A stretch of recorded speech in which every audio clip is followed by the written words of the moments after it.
Draft your LCS team and earn money. Alpha Draft. It was pretty boring, I'm not going to lie. That was a pretty boring game to cast and to watch. Let's hope that N-Faculty wake from their slumber, because they basically just sat back and let H2K play their game plan out there. They need to, in this game, do something different, and that doesn't involve first picking Jax.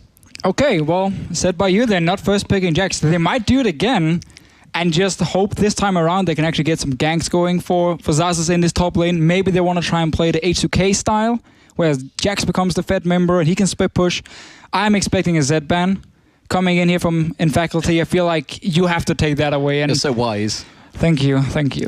That's why you're the paid expert. I would have never guessed it after. Maybe it doesn't even happen. Let's wait and see. Well, they're going for Xerath here so far. In fact, the band's exactly the same this time around. I'm actually going to write them down. Actually, I'm not going to write them down if they just stay the same, because, well, in theory, we should be able to remember them. Xerath, Jay, same bands as Game 1 from Faculty. LeBlanc and Syndra, same again from H2K. Are we looking here at a Z first pick for N-Faculty for Sus Perfect in the mid lane if they don't actually ban it here?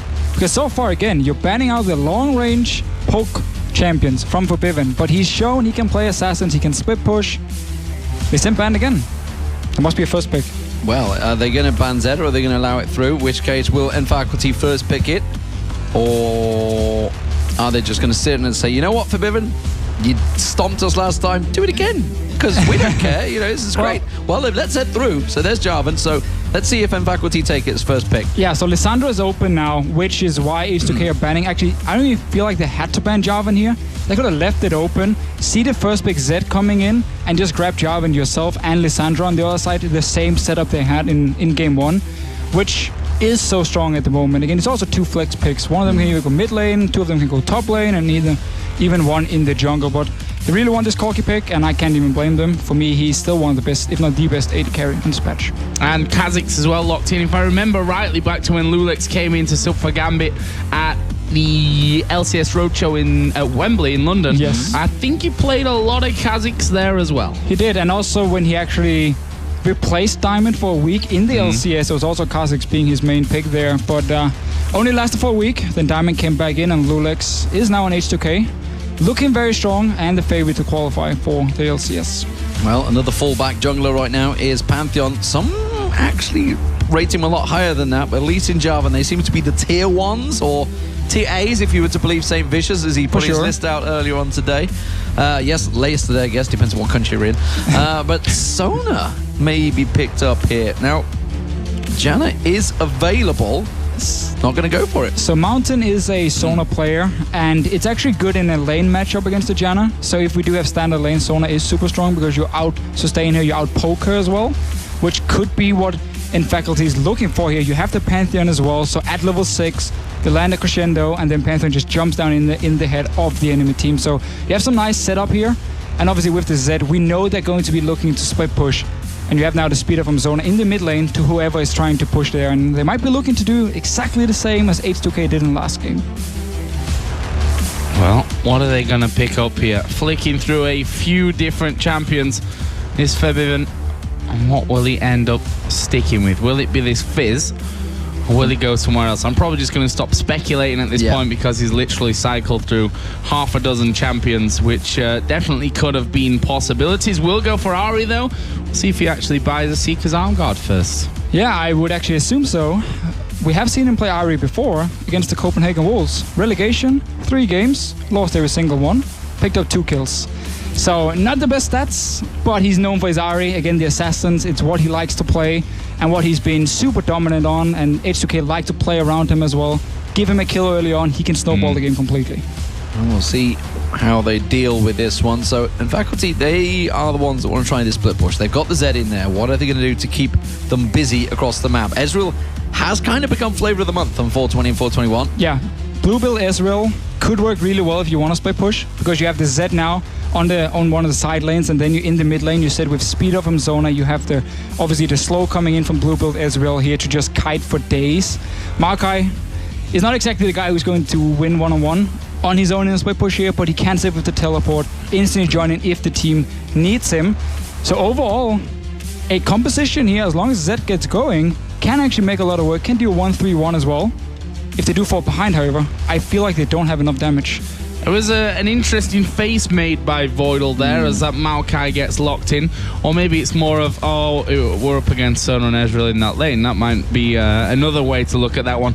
Well, let's see what they go for. It's going to be top lane pick for Odoamne unless they change some things Rumble around. would be great here. Rumble would be a good option. Only problem, I guess, with the Rumble is actually they don't have anything to lock down targets with beforehand except for the charm coming in from Forbidden. So I don't really have any engaged CC where Rumble can then land his ulti. So Kassadin, on the other hand, we have seen him being played more and more. And especially when he can get a free lane where Maokai can never kill him. Yeah, and against Maokai it works out well, and then he can chase down and possibly keep Zaz's Sol's Pure Effect, get his name right eventually, in check on that Zed. We'll see how it works out. There it is. That's a very, very mobile team from H2K. Yeah, very pick focus as well here. Land the charm. Kassadin can follow up here. You can chase. You have good poke. Safety from the Corki sitting back. Disengage from the Janna as well here. So a lot of options. And just looking at the lanes, Ahri can do well against Zed. She just needs to get that arm guard early. Arm guard. I was about to say arm guards, but arm guard. And then the Kassadin, of course, in top lane against Maokai. That is a farm lane, which really will favor the Kassadin. He needs to get the Rod of Ages, scale into late game. As we know, he will become super, super scary. And we've already seen in that last game that Odoamne really does like to roam around. Maybe not quite as effective on the teleport ganks as Lissandra would have been, but we'll see how he brings this Kassadin into this one. Of course, the scoreline stands at 1-0 in favor of H2K. Their first game in this kind of position. Let's not forget, against in the group stages, if you like, of the expansion tournament, they only played one game against Mellencats, and then Mellencats had some issues which they couldn't fix in time, basically, and ended up forfeiting that game. So technically, they've kind of just come into this stage without having to win a game up until now. But it's a good sign for them so far, and we've not really touched on the fact that, behind the scenes, they've actually got a bit of a boost as well, taking in Broken Shot and Prolly. Two coaches here, obviously two former pro players, a lot of experience here, both been in the scene for a long time, and probably even told me about this happy dance they do between scrims to make sure nobody is unfocused or nobody's negative. So far, it's been paying off. They were actually on the stairs just outside. There are a lot of positivity going on there. They're the lineups you can see. Of course, we've played one game already. Check all the lineups and stats over at lolasports.com, of course. Everything is being broadcast on there. So here we go, ladies and gentlemen. And Faculty starting out as the blue team. They are one game down right now on H2K, who themselves kind of just grinded out the first map. It was typical H2K style, I think it was safe to say. And then Faculty just let them play their own way. They could never really do anything because they fell so far behind, or Forbidden got so far ahead, I think we should say, and he was just too strong in these one-on-ones. Zaz on the Jax had to give up trying to one-on-one him and just run with the team. This time though, Zed on the side of in Faculty. And I want to see what this Pantheon can do early game, because you are stronger than the Cosmetics and you can make the plays. You have CC from Maokai in the top lane to set it up, or maybe he wants to focus on the mid lane. See what Obvious decides to do, because he was super good in the last game at actually reading where Lulix was and constantly counter-ganking him. Well, let's see. Those wards going down over by the red buff on that side of Faculty. Mountain was just trying to keep them away. Cedrin, I think, saw that ward coming over the top there, so they know that is actually there. And a Krug start probably likely at this stage of things as well. With that 2 versus 2 looking like we will see down the bottom. Let's not forget the laning phase was different last time around, as we saw the swap from Faculty on the red side.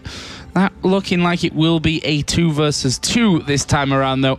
You see that Zazas actually will be starting things off by the Wolves. He started over on the Raptors last time, which got a little bit dangerous for him as Odoamne came down and tried to have a bit of a go at him. But that, in the end, ended up being pretty much nothing. And there are Hjarnan and Lulex going to be starting off in the jungle, and the Krugs will be started by Faculty. However, Voidal coming down to have a look, and the big one's reset. Moving in there to stop them from getting both of them down and getting like half the XP towards level 2. So managed to stop them. Hjarnan was helping on the Grump. So right now, in Faculty don't actually know exactly what happened or where the enemy jungler started, because they don't have any deep wards at all. And H2K, again, like in the last game, they move in, ward on 2 camps so they can see, okay, the bottom lane is starting here, so we know Pantheon is not starting red buff. He has to start Grump on the top side of the map. He will be on the bottom side now once he has the double buff. Well, Odoamne has kept this lane as frozen as he can. Zaza's now coming in at level 2. There's Odoamne dinging onto it as well. We'll see how this works out between the two. It's going to be a fairly calm lane, I think it's safe to say. There's no surprises there. This is the one where the liveliness may well occur between Souls Pure Effect and Forbidden. Forbidden, of course, played Zed in the previous match and went 9-0-0. So Souls Pure Effect's got something to show here, I think, if he can make it count. When you pick a champion that your lane matchup has just played in the previous game, you kind of like, well, I'll show you how to play that game, yeah. which is, after a 9-0 performance, I think that's pretty ballsy. It was even the first pick for Unfaculty here, giving over the Corki again to the side of H2K, banning out Jason Zero once again against Forbidden here. So you're gonna have to see what they do. Lulix is a little bit slower here. He's doing just a full clear round where the Pantheon actually skipped Raptors and decided to run towards his top side. So they want to try and shut down Odoamne early on, but Lulix is on the top side himself, just not very healthy at this point. He won't be able to counter gank. Yeah, and you want to try and, you know, if you're going to go for that gank, it's probably not at the point where Zazas is pushing the lane out, although it means that he's going to have to try and play a patient game, which will give time for Kha'Zix to come in, although Kha'Zix is recalling. They'll actually spot that there as well. Yeah, so they see him recalling, and that's why Pantheon instantly just recalls himself. He was basically just moving up because a big wave had been built. It was pushing into the tower, and he was expecting, or in case Lulix was gonna gank, he would have been there for the counter gank. And as we talked about in Champ Select, Pantheon has so much damage in this early game here. Could have turned it around and giving a few early kills to Unfaculty. Didn't happen. Well, a little bit of taunting from Cedrian here on Ezreal. We'll see whether he can keep that poke going.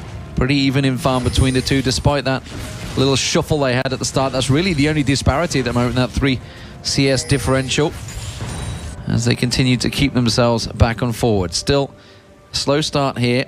5 minutes gone. We may well see the first gank attempt. Lulix having a look towards this middle, but Zed is a very slippery character to pin down, especially when he's got that flash. That's what they're going to be looking at. Try and burn out that flash.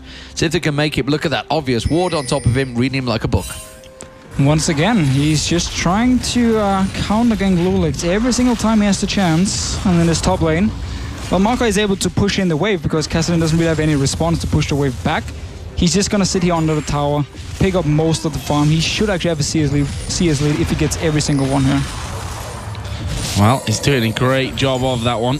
Let's see how that works out. This bottom lane been around this area of that lane for quite a while now. Hjarnan and Voidal keeping it fairly well pushed up. They've got a ward inside the tri-bush, so feeling pretty safe as to their positioning on that side of the map, and they would be anyway. Pantheon over the other side and is still level 4, so has no man drop available for him to actually come down and impact these lanes. But that's what's going to be interesting for me. I felt like in that last game, Obvious, whilst he seemed to be in the right place in terms of counter ganks, he didn't make a lot of opportunities. Very true. He was basically just completely focused on, reading Lulix, get the counter gank going, not starting much.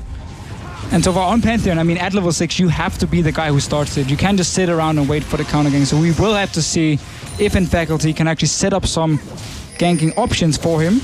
So far, he's only level 4, so there will still be a few minutes. So something we were discussing in the Southeast Europe games the other day with the Ezreals. At what point do you back now? Because obviously he's going to stay there as long as possible with Hjarnan, but at some point he wants to get back and get that Muramana built up. Yeah, you want to have your tier as fast as possible, but you don't obviously want to give up too much farm to the enemy AD carry and have him push it into your wave. So in the bottom lane, if you want to recall, you have to time it with the cannon minion coming down, the cannon wave, because it takes longer for the enemy to actually push in. And once the cannon then hits the tower will focus it, might kill it, but then you don't lose any other minions. So for me, if you want to get that tier early on and you want to stack it as fast as possible, he could push this one into tower and then recall instantly. Well, it kind of looks like that's what they were planning to do. Meanwhile, Lulix going inside of the enemy jungle will take down a pink ward, and that grants them even more control. You can see that area is full of H2K, well, pinks at this point. There's one in that side brush, one in the curved brush there towards River, and one over the top of the walls just outside of the Raptors, which means Lulix is now going to get back onto his path And we'll go over and finish off that Gromp. Meanwhile, no recall as of yet in the bottom lane. And top lane there, Xaxus did actually get away.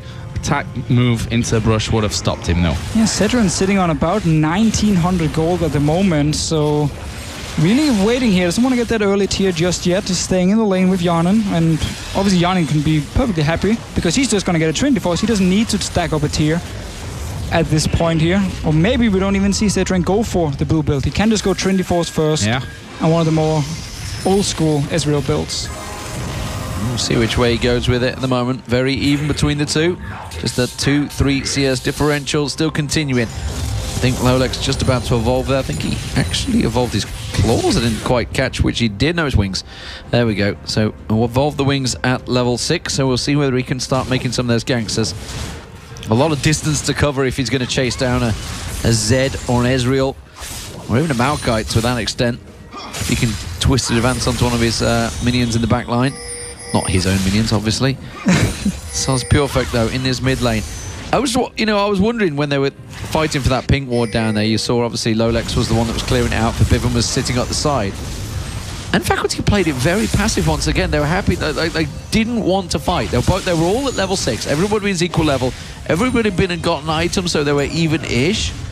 But they just didn't want to fight for it, despite the fact it was their own pink ward that was losing in their own jungle. Yeah, playing it super safe, probably too safe as well in these games, giving H2K too much room to just move around, establish vision control, and pick up all the farm they need before they can start split pushing. Lolex here on the top side. Maokai's actually, I think, been baited into this one fairly heavily. Xaxus will jump around and will use actually an early flash. The Void Spikes won't actually land onto him, and Lolex and Odoamne realizing they're never going to lock him down. And that was nice, calm play there by Xaxus. Obviously did have to use his flash, but we'll see if they can actually make him pay for not having that flash here. Lolex may even come back around. That's a nice ward into the tri-bush from Xaxus. We'll spot Lolex if he decides that he does come for a second attempt at the gank in that top lane. Yeah, and Obvious is level 7. We haven't seen anything from him so far except for 2 attempts to counter gank Lolex. Otherwise, he's just been sitting back and farming, and that heavily favors the Kha'Zix because he's the team fighting master in the jungle here. He's still super strong in the team fights. If you let him just sit and farm, we know he can get the resets, we know how much damage he can do as well, and he's going to build the armor penetration where Pantheon will fall off. Going into late game, he just becomes weaker and weaker, and in the end, he's basically just like a tank who can stun a target and he can barely kill anything. So looking at it right now, Faculty is playing way too passive. Well, Cedric has waited so long on his tower there until that bottom wave gets pushed his way.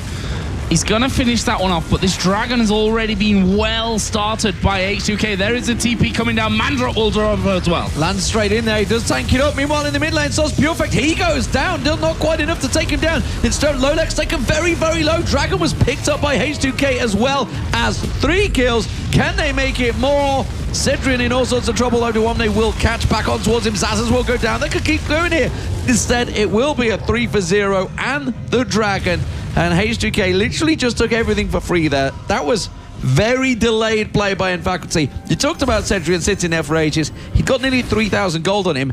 He goes into that fight with next to nothing when he's up against a Phage and a Sheen. He's like, you're not going to win that fight. I'm assuming, did he have it before the fight? No, he had the Doran. Okay. But Ezreal was completely out of mana from even the start of the fight, so he couldn't do anything here. And overall, just a perfect fight for H2K. They get the kill one-on-one in the mid lane. I mean, look at Forbidden. He's going DFG first item. He doesn't need any armor here. He's really showing Sauce Perfect how good he is and that he can one-on-one him, just like we saw before here. Now, early DFG, set up a few wards, land a charm, you have a kill 100%. And that leaves them well in the driver's seat. We've said how, since the preseason patches, that the gold is not quite as much of an indicator anymore as it was previously, but even now, there's a 1,400, 1,500 gold lead for H2K, and look at this. Sauce Perfect may be in trouble once again. Will wait there to jump off to his shadow, actually returning a bit of damage onto Lolex as well. But there were 3 men, I said earlier. Odoamne is not scared of roaming down, and when he's got the mobility of someone like Lissandra or Kassadin, then he certainly will get into this one. Yanin down in the bottom lane. There's 2 men in the brush there. Oh, Max Rain Crescendo catches on. I can't even say that word. True Shot Barrage follows it up, but not a lot of damage on Hyanan. Quite easily takes that one through. Didn't require the heal or any really much help from Voidal at all. Soz Perfect taking a bit of a burst from Forbiven and Lolex, and you just feel that after that 3-0 Dragon fight, the confidence has just gone massive in H2K. They're pushing every single lane looking for ganks now. Yeah, and that fight in the bottom lane, not a single summon spell was used by H2K, and that was a full combo from Sona and Ezreal. And not a single gank from Obvious yet. Yeah, he only used his ulti at the dragon, jumped in, ended up dying. Even went over to H2K here. So far, the Pantheon pick is not paid off. If you want to pick him, you gotta make plays early game. You can't just run around and wait for these counter ganks. Yeah, that's the weird thing. It's like when you see a Pantheon, you're expecting maybe a level 2 gank. He may even be coming out straight so early on. Just force him to burn something, especially with Forbiven in that mid lane. Force him to burn that flash early on, but just didn't go for anything. That's the thing about the new jungle. Yes, it is harder, but you can start on so many different camps right now because you get the full level from them. Get your level 2. I mean, start red buff. This time around it was warded by H2K, so they would have spotted him start red buff here. But still, try it. Try for the level 2 gank. Now he's going in, and Forbiven is gone. Yeah, and that will be 2 ultimates for 1, and a Pantheon flash used. So, not worth at all there for Faculty. And Forbiven just goes back into lane, says, not even a problem. Let's get rid of these minions. And trying to make plays. I mean, at least they're trying something here, Faculty, which is, I think, what was a big part of the problem in game number 1. They had a kill lead for quite a while, but they were never really able to build on that one. They weren't really crafting their own opportunities in game. Now we see Soz Perfect, Pure Effect, sorry, getting himself a blue buff. Will actually be recalling home now. We'll see what he ends up actually picking up to come back into this mid lane against that DFG Ahri. That's ahead of him by a decent chunk in gold. Actually got Boots of Lucidity. And Zed coming back to lane. Actually didn't get anything extra there, so I assume he'd just been home right before that. Yeah, and he dropped super low here, so just didn't have any gold. I mean, he does have a blue buff at the moment, returning to lane here, which is going to be pushed in by Forbiven. And once again, Lolex coming in, just showing himself, not even going for a gank, just want to push it in. The tower is super low. Yeah, so that blue buff you were talking about. Well, maybe it was a gank, but... So, the big difference right now between the junglers is Lolex went back, got Boots of Mobility. Obvious, not even got Boots yet, so he's still looking to carry on farming on red buff, while H2K take the middle turret. Somebody needs to respond here because they got a decent wave. There's another wave coming through. Voidal's going to join them. Throw that shield onto Lolex. That's an inner tower. Nobody is reacting to this from M Faculty. Boom, gone. That is it. 2 towers down, and sure, we talk about how hard it is to snowball a goal lead.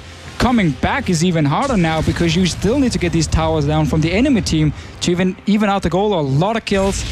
H2K just doing whatever they want to. And look at the minimap. The next thing they want to do, it looks like, is going to be ganking Xazas. They go underneath the tower. One more hit will do it. And, well, he gets it in the end. He has to sacrifice the flash to get back out. But they pick up another kill, their 5th of the game. It leaves a 2-0-1 Kassadin, who's nicely farmed up. It leaves a 1-0-1 Ahri. And Cedric taking a battering in that bottom lane as the Howling Gale lands as well. Okay, now, Pantheon has ulti ready. The only lane you can actually gank at this point is the bottom lane. Land a crescendo from Sona, then Pantheon jumps in. That's your way to get a kill here. Dragon is spawning in 15 seconds, so if you get the kill, you can move straight up there, ward it up, and take it, because you need to get back in this game here. It's not looking good for Faculty at the moment. And Ahri, jump away if you jump with the Pantheon. Kassadin can do the same. You have to go for this bottom lane. He was even looking down towards this bottom lane. Still is obvious. You have to try and make this gang count. And it's got to be Sona that starts it off, because Pantheon coming in, Howling Gale is so easy to get in there. They made it too obvious themselves, though, because they used a scrying orb on towards that bush. And it's like, oh, no one's here. And immediately, Hyanan and Voidal just back straight away to the tower. It's like, well, no surprise. You've got a Pantheon that's going to try and leap on him. At the moment, I don't think he's quite got that ability. Maybe his boots are broken or something. He hasn't been jumping, that's for sure. Hyanan Do you need boots to jump?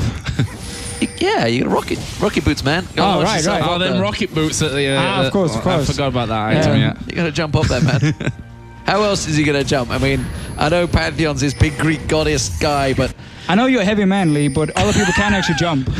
I'm not sure you can jump that high, buddy. It's not his weight that's the problem, it's his age and his bad knees. Kind of true. So, good to be back casting with you guys. Thanks. And Dragon. H2K moving in, clearing the wards here. Let's see if Faculty can try and fight. So this is obvious his chance to actually make an impact on this game now. We see the Howling Gale coming over. There is the drop coming in. Will actually manage to stun up Voidal, and they are going to throw in everything else here. Voidal, as I'm casting off the wrong screen again, Voidal is going to go down, and Zed getting in onto Yanan at the back. That's 2 kills for 1 at the moment. We see obvious though falling low. Odoamne still got decent health. Funnily enough, the Dragon that whole time was doing a lot of damage. Now they're going to try and turn this one around, but they've gone too far. Sauce Pure Effect will take down Lolex. Odoamne is still there. Finally, we do see that teleport is going to come around there. Febiven is coming in from the side though. Who's going to get the better of this one? DFG will be enough, but now Zazas is there, but he's just a big lonely old tree and he won't be able to do any damage anyway. Nope. So, who actually, Dragon is still alive at this point. No, actually, guys, there's just a big fight going on, even on Joe's screen as well. I did a deficio, as it's now called, but we can watch that one again. I won't cast a replay this time. It is okay here. So they actually managed to get Voidal down instantly, and Sauce Pure Effect gets onto Yana in the backline here. No peel because Yana is already dead and ulti was used. From here on out, though, H2K just trying to buy time for Forbidden if he actually wanted to move from this mid lane. Walking down, finish him, and we're back live. I love the flips, by the way. I feel like someone's just found my first Photoshop. It's very funky. And pulled them in there. So, yeah. Anyway, back to live. Yes, I'm casting on live, if anyone else isn't. So, big difference here. H2K, massive lead. This is completely different to the first game where they ground it out. But we are 20 minutes in, and you can see it's already a 5,000 gold lead. They're picking up victory after victory in these team fights. At the moment, though, in Faculty are regrouping. Can they try to get this Dragon down? H2K a little slow to react. No teleport. Odoamne can't get close. Tried to get a cheeky steal there, Yanan at the end. But, and Faculty pick up the first Dragon. Yeah, get the first Dragon here for themselves. Might look to catch Forbidden, who's still staying around his mid lane, but will be able to move towards the top side. And H2K right here, actually, because they don't have teleport, are just trading the top tower for the Dragon. They just want more gold. Didn't even want to go into a team fight, and we'll get the bot tower as well. So trading 2 towers for the Dragon. Definitely worth. No doubt about it.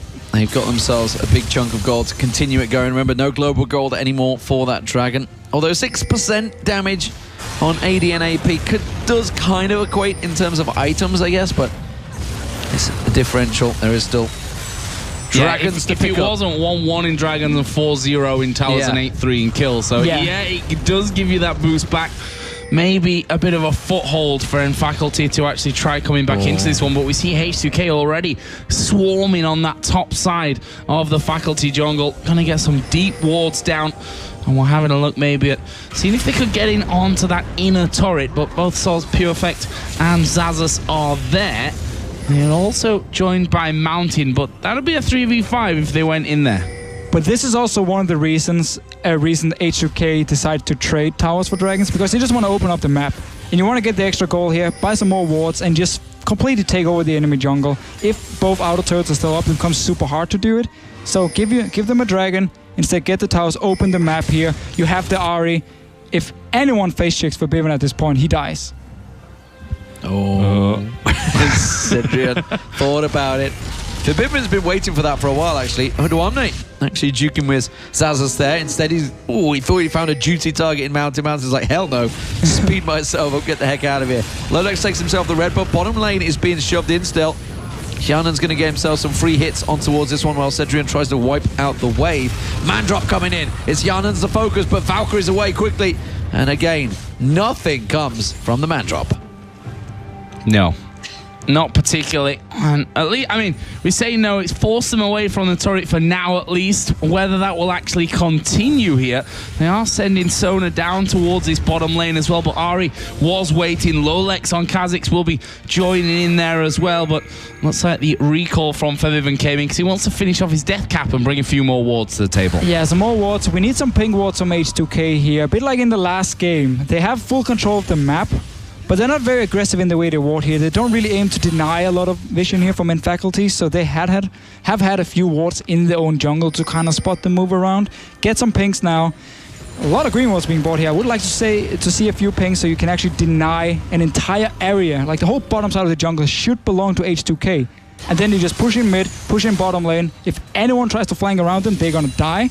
And you can just move freely between the two lanes. Well, they read your mind. There's the pinks being picked up. That's Hjarnan and Voidler going to go down there for Bivin also. Love the build he's going with here. Forget the Morale-Nomicon, forget the Fiends. Just going straight nuclear warfare, trying to blow somebody up as quick as possible with that DFG and Death Cap. Going to be very high on the ability power. 459 AP already. Oh, they're going to try and focus him, but he's got Spirit Rush available. There's one dash. There's a second. Away easily. And then Faculty tried to collapse on. There's a flash from Sos Perfect, nowhere near landing on him. And now the rest of H2K, they're reacting, they're collapsing. Yeah, going to try and come in around the side. Lolex will be able to slow him. There's Odoamne diving in first. He's got Zhonya's, don't forget, so he can stick around a little bit longer. It's not going to take as much damage from Zed either. Will Forbidden pop his inside of the Monsoon off the side through the wall. Really, really well done. Lolex, in the meantime, will be flashed onto here by Cedrion. So that is actually just a 1-for-1 at this stage. Or maybe a little bit more, though, as a crescendo comes out with the brush. Hjarnan will be the one that gets focused, but obvious, I think, is going to lose out. No, the spear gets the assassination. Cedrion won't be so lucky. He's going to try and jump away from that one, but Kha'Zix can follow straight on through, or Kassadin, which is the actual champion that followed on through, and that is a 3-for-2 in favor of H2K. Once again, some very, very messy team fights here. Faculty really wanted to engage on Forbidden here. He has no defensive item, so if Zed can actually get onto him, get a full combo with the ulti, and there's no stupid Janna, of course, he should be able to pop him and kill him. They tried, he flashed forward as well, didn't get to him, and H2K bought enough time for everyone to just calm down. And then start cleaning up fights like 1-on-1, 2v2. We don't really see the big explosive 5 versus 5 yet. You got to think, as soon as Sos Perfect tried that flash ulti on towards Forbidden, didn't quite get there. They should have just like, okay, back away from this, guys. We need to back away because H2K collapsed so quickly. Odoamne, 7-0-2 now. Complete contrast to last match, completely, where he was 1-5-9, I think it was. And he's basically doing everything he needs to. Forbidden getting that blue buff, very much needed, of course, because of the build that he's gone. But when he's able to secure it every single time for free, why not? That's going to just charge himself up. Now they need to try and get those wards down. That was their plan last time around, but instead it's been delayed. There's a dragon in 30 seconds, so they can just start placing. Look at that. There's one pink ward, 2 pink wards been placed already in and around this dragon area. They did take down that scuttle crab as well, so they have full vision of the area. There's Voidle clearing out yet more wards, so they are starting to suffocate and Faculty's lower half of the map. Yeah, they don't even have to use all the pink wards right here. Just take this dragon and then move in the jungle, get your deep wards down here, deny all the vision, and you need to start. I'm actually going to say, like, closing out the game, you are super far ahead. 10,000 gold on 4.21 is a massive lead. The enemy team can't even afford buying wards because they need to complete their second item or third item. In this case here, for at least if we look at this, well, everyone else, it's just the second item they need to complete here. So you're just so far ahead on global gold. Use it, get the dragon, or just kill the Pantheon. Oh, obvious here, down to half already, and he'll die before the rest of his team can even come in. There's Lolex, gets the group stun off, but can they lock anyone else down? The crescendo goes, it only lands onto Hjarnan, and now Odoamne diving in. That's a good Monsoon. The Rocket's doing the damage, and Sos Perfect will in fact be able to dive in, pick off Lolex in the backside, but can they get rid of the rest of them? There's a Valkyrie in. Odoamne will have the Rift Walk up here in a second as well, but they're happy with this 2-for-1 trade. I think they're just going to back away because Dragon is up. And every time we see a team fight, it is still somewhat close. This is 1-for-2 or 2-for-3 here, and Faculty always manage to pick up a few kills, but they can never really get anything after. They're not going to get a dragon here because H2K is staying around. Big burst there. Sos Perfect. Zhonya's Hourglass baits him in. Hjarnan has enough damage in there. Voidle actually is the one that picked up the kill. Odoamne tries to get away with next to nothing. Hjarnan also low. It is burned. The red buff gets him down. Now Voidle's in trouble. Man drop, miles clear, but it doesn't matter. Damage done. Odoamne forced away. Or is he conceived? Forbidden goes in, obvious. Caught out. Tries to stun him up. Have they got enough? Oh, the little tail flicks out there and gets gets the kill in the end. Red buff still burning. There's the charm. Cedric might be able to Arcane Shift and catch on him here. I think he should be able to Arcane Shift. Can he get on? Has he got the damage? Nice. Yes, he has. Quick turnaround. Oduamne there. Uh-oh, that's going to pay the price, but the red buff gets a kill on Voidal. He should never have come back in on that one. This game has definitely sped up a little bit. Yeah, there's kills left and right here for Bivin. He charged into the bush and actually got stunned by Obvious, took some damage. Ezreal jumps in, and 3 kills being picked up here by Cetrion. It's not over yet. This dragon, though, might be over. It is over for the dragon. No one is really close to that one whatsoever. Lolex will be soloing this one off, and that will be another dragon going over to H2K, which was their second, indeed, of the game. And this is where they should now start racking things up, start getting some of those towers down. We'll see how they go about this one, because Faculty have started to push out a little bit more on that top side of the map. Luckily for them, a few of those wards have timed away, but there's still that pink in the curve brush, which has somehow managed to survive through that. Meanwhile, bottom lane has a big wave coming in onto it. Oduamne and Hjarnan both there, and we see the ultimate coming out of Cedrion, trying to stop them from taking that, but all a little bit too little too late. Yeah, they could have even just turned straight on him if they had a little bit deeper wards. They didn't really have vision of what N Faculty had coming close to them. Instead, they're trying to bait them in here. Obvious getting caught out. Oduamne will go for it. They will put a big chunk of damage. They fancy it. They go for it. Lodex jumps in, doesn't quite get the burst, but they do get one down. It is Mountain once again being picked off. Poor supports. They're always the focus, and that's enough when you've got a scary, burst, fast-moving team like H2K. They can pick you off and take a tower. Yeah, it's not the best game to play Sona here when there's an Ahri so fit, and a Kassadin as well. They will jump you every single time and kill you. And H2K just moved in the jungle, forced in Faculty away, got the pick, open up the base, inhibitor down as well. It is looking super good for them. Yeah, again, go back to maybe someone a little tankier in this one, so, you know, he could bring his face of the mountain. Would be great. Yeah. It's pretty obvious at that point, but here we go again. Man drop in the backside. Oduamne is way deep on this one and will get shut down in the end by Obvious. That is a big slow, at least from the side from Lolex. A good Howling Gale knocks up 3 of them as well. And I don't think they're going to chase too deep. They've got no vision on this lower part of their own jungle. There's dangerous recalls there from Lolex and Febiven, but actually they're not even pushing out that far at this stage, and they're going to go home, spend a little bit more money. Happens. All sat on over 1,000 gold. The sapling caught him, actually. That's what slowed him down. And at the moment, you can see Febiven will just wipe out the wave. So everybody resets themselves. 7-1-6 for Oduamne. Didn't hit that Zhonya's quite quick enough. Has got the Sorcerer's Potion as well, so starting to pot up. Ooh, he's going to find him. Sauce Perfect's in trouble. He's going to have to run away from this one. Has he got enough to try and turn it back around? I don't think he does. Didn't get anywhere near the damage, and that was such an easy kill for Febiven. But again, for Bivin here in this one-on-one, he saves the charm, he waits for the ulti to come in from the Zed, and then he just lands it in the air so Zed gets no damage in the ulti and just takes him out. He's playing these one-on-ones so well. Yeah, showing his mastery, right? He knows that Zed's going to land behind him when he puts that ulti down. It's a case of just flipping the charm behind you and all is going to be good. 18-10 in kills, over a 10,000. It's an 11,000 gold lead at this point. H2K on that second dragon. They're stealing away blue buffs. They've got full vision control on this top side of the enemy jungle. They could probably take a Baron. I'm not sure they even need a Baron at this point, but if you look at the minimap, it's going to be a freebie. Well, there was no one near this one for M Faculty.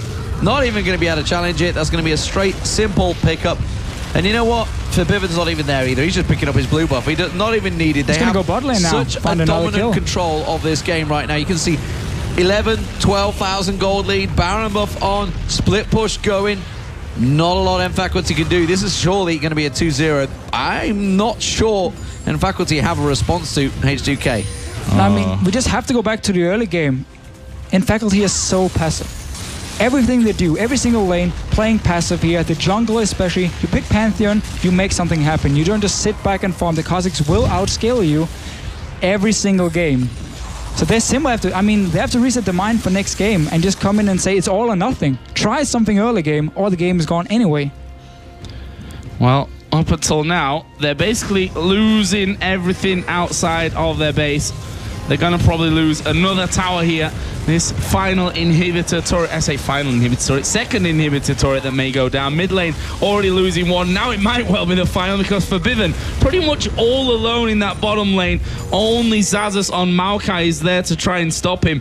And this is the problem you've got. Soul's Pure Fate can't do a thing.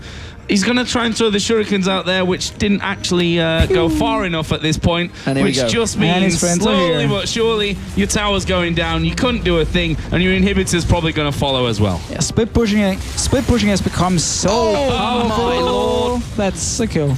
That's a very easy...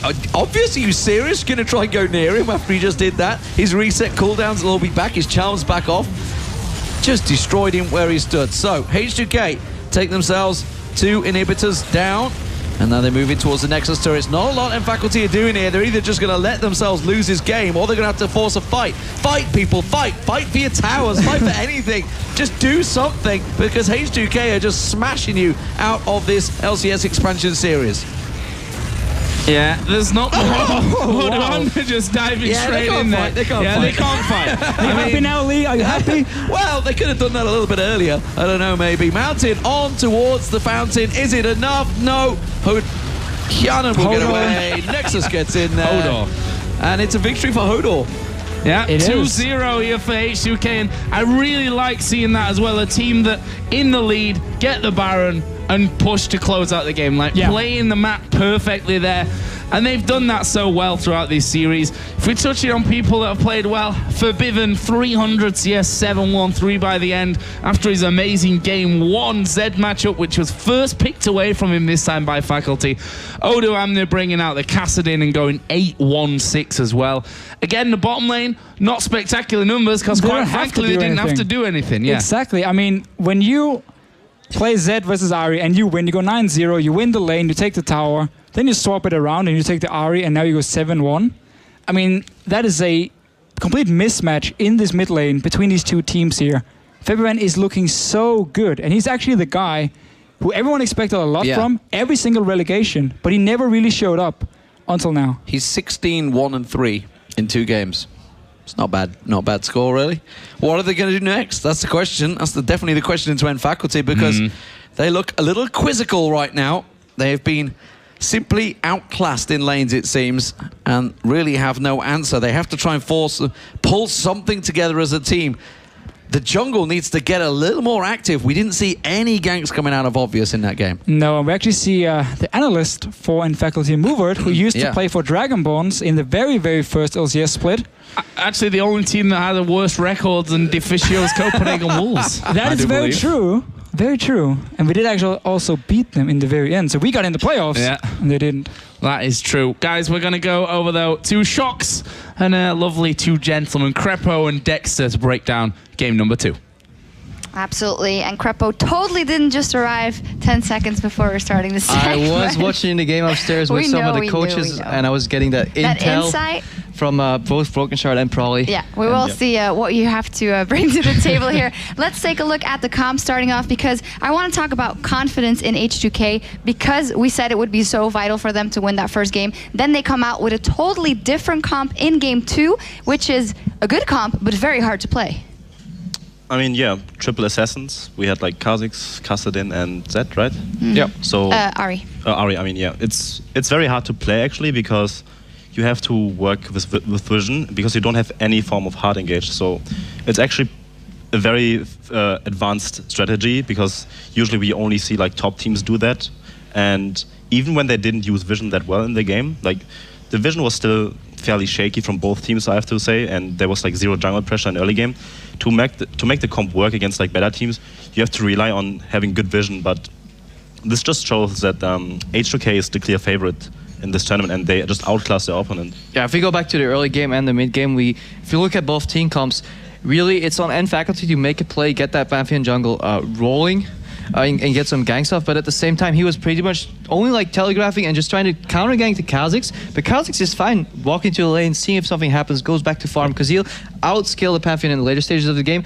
And then, yeah, it comes down to individual matchups, because if we group those compositions together in the mid game, without crowd control, it's going to be really hard to get anything done unless you basically force people out of a position. And that's what H2K did. You know, at one point they had that dragon fight where somehow everything aligned. They got the dragon, they got 2 kills. Yep. At the same time, in the mid lane, Febiven solo kills somebody in a matchup that he previously won when the champions were swapped around. So he's basically just asserting his dominance right now. And I don't know who's going to stop Febiven. And it won't be a 1v1, it'll be a 1v2. And usually Lulix is in the right place then to counter gank that.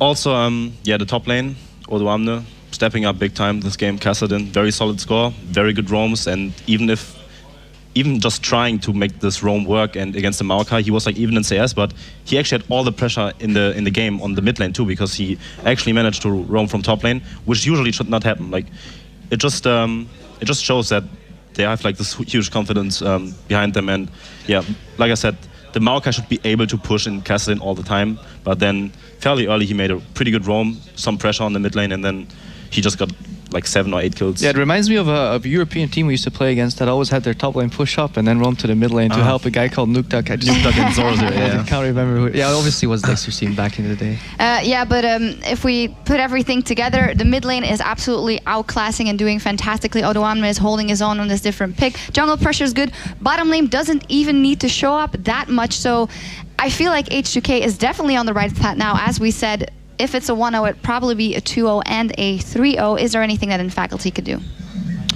I mean, I don't see any way to actually come back from Faculty, because H2K showed a lot of strategic diversity. In the first game, they had an all-in comp with like Jarvan, Lissandra, teamfight compositions, and then they actually had like a triple assassin comp. So that just shows that they are way better prepared than their opponent, and I don't really see how Faculty can change up their gameplay that much to actually kind of counteract that. I think a combination of 2 out of 3 things need to go right for Faculty here. They need to either shut down Odoamne in the top lane like Gabe won, because he's more of a shot caller for their team, and when he's put on the back foot, he's more hesitant to make these risky calls. That needs to happen, or Febiven somehow needs to lose these matchups, probably due to jungle pressure. But then at the same time, you have these like 50-50 thing happening on bot lane, where either side can actually come on top. But because H2K is a better strategical team in the mid to late game, their bot lane ends up shining through. We see Voidal all the time with these good scores at the end of the game. Right now he finished 1-2 in 11, but at the start of the game it goes slow. It's only when the game starts going to the final stages that they start racking up these assists. So if they can shut down one of top lane and mid lane, win bottom somehow, or go even bottom, get those 2 lanes down, maybe. But even then, H2K showed they'll be just a better team. Yep, it's a tall order for Faculty if they have to do all those things, but we will see if they can in Game 3, if they can bring it back, or if it will be H2K we'll be seeing tomorrow in our winners final. We'll be right back. Stay tuned.